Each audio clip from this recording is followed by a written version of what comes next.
assisté à cette formation. Qu'est-ce qui diffère finalement entre une prostituée et un assistant sexuel? Alors, d'abord, une vision très personnelle de la chose. Je pense que la prostituée ou le prostitué est une personne, là pour moi, la personne la plus adéquate pour aider les personnes en situation de handicap. Par contre, toutes ne peuvent pas le faire. Et aujourd'hui, c'est vrai qu'il y a déjà des prostituées qui ont une vie, enfin qui s'occupent de personnes handicapées. Par contre, à un moment donné, il y a peut-être un frein. On a peur de faire mal, on a peur de mal faire. Et je pense qu'une formation est nécessaire.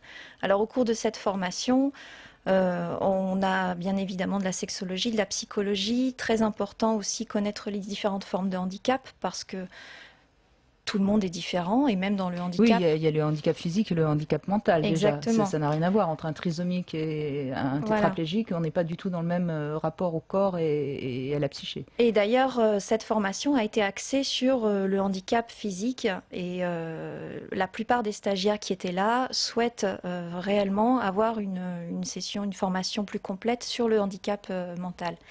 Lors de cette formation, il y avait Nina De Vries qui était présente, qui est allemande. Il faut savoir qu'en Allemagne, depuis les années 80, les formations d'assistance sexuelle existent et il y a aussi des assistants sexuels qui ont un vrai statut légal.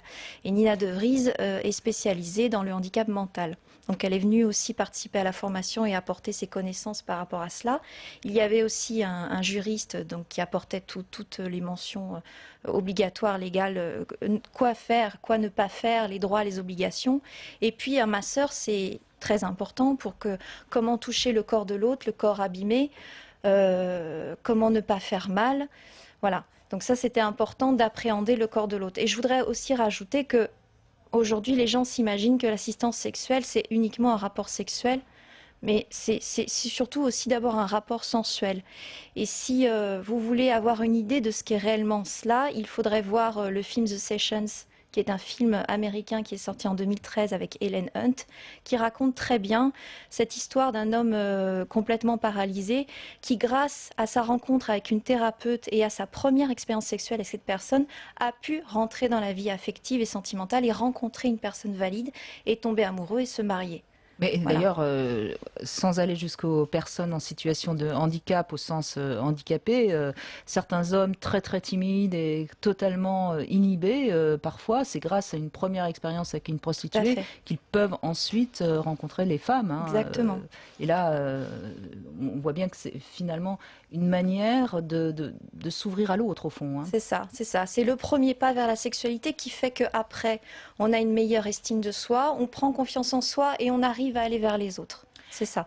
Alors pourquoi en France on est aussi frileux à autoriser justement des personnes qui seraient donc assistants sexuels pour ceux qui sont en situation de handicap?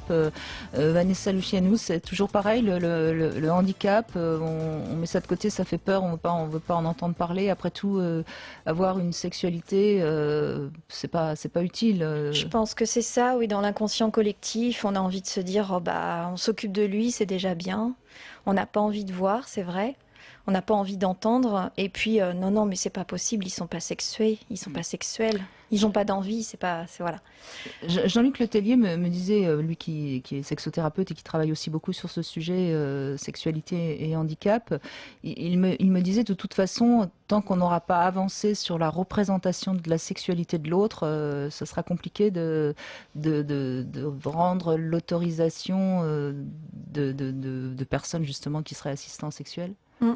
Et puis moi, je vais peut-être aller plus loin, je dirais que c'est même pour moi de la non-assistance à personne en danger, de ne pas autoriser comme ça ces gens qui sont enfermés dans leur corps finalement, à, à découvrir leur propre corps, parce que finalement c'est ça, on n'a pas l'utilisation de ses jambes, de ses bras, on ne peut pas découvrir son propre corps et on ne peut pas découvrir le corps de l'autre. Donc ils sont enfermés à l'intérieur d'eux-mêmes. Voilà. Et c'est, je vais citer Patricia Assoun, qui est comédienne et qui est handicapée, qui disait que pour elle, c'était réellement ça, cette envie de jouir, d'avoir un orgasme, de rencontrer une personne et de faire l'amour, enfermée dans son fauteuil. Et c'était de la non-assistance à personne en danger. Et voilà, elle se bat aussi pour ça, pour qu'on reconnaisse cette envie et la sexualité des personnes handicapées.